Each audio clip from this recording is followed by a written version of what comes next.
next concert is really music from the Americas, all of the Americas, from states right down to Brazil. And the concert starts with, in fact, a composer who's really known for ballet music, Carlos Surinach, who is actually an American composer of Spanish descent, who wrote a lot of ballet music. The music is very rhythmic, very, as you imagine for dance. And the piece is called The Magic Fair, as in a great, state fair sort of a thing.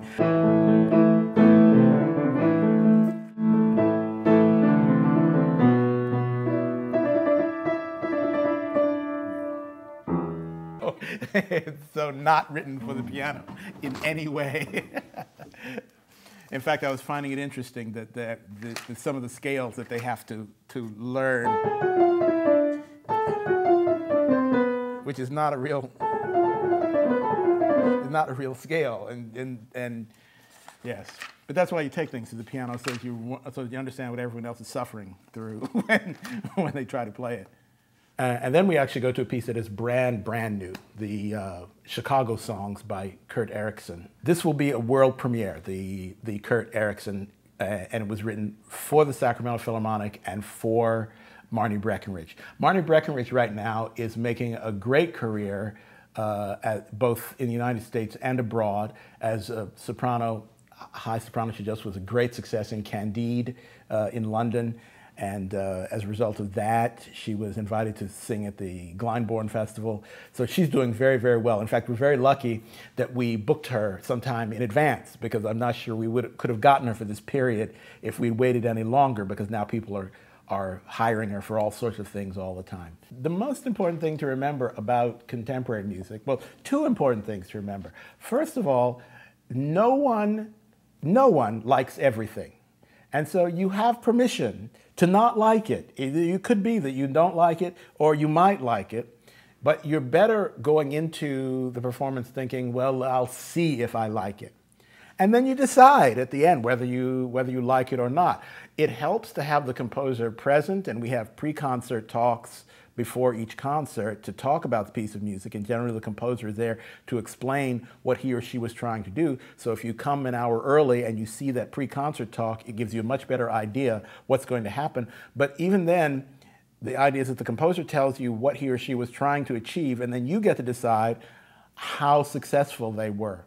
The other thing about contemporary music that you need to remember is that every generation, in terms of what's great and what's not, every generation has gotten it wrong all the time.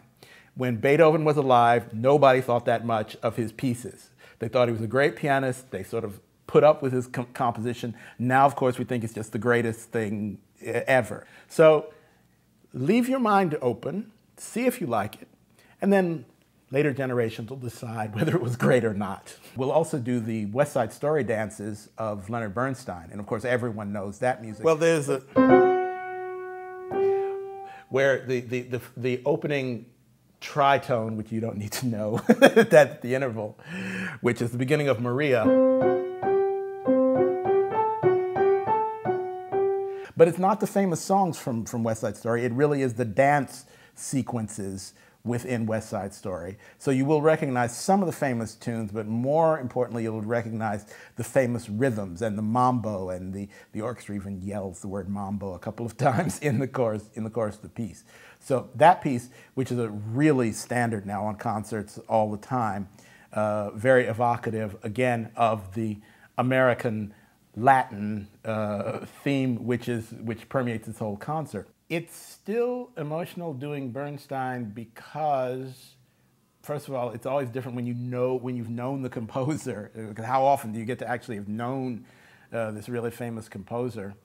And then it just reminds you of the times when he was actually around and being such an actual living inspiration to all of us. So I don't think it ever gets. You certainly never get tired of these pieces. You can pretty much be guaranteed a really exciting experience, a really fun experience, and a mixture of things between from this brand new piece, the Chicago Songs, which no one's ever heard before, to West Side Story, which is one of the most beloved pieces of American music that there is.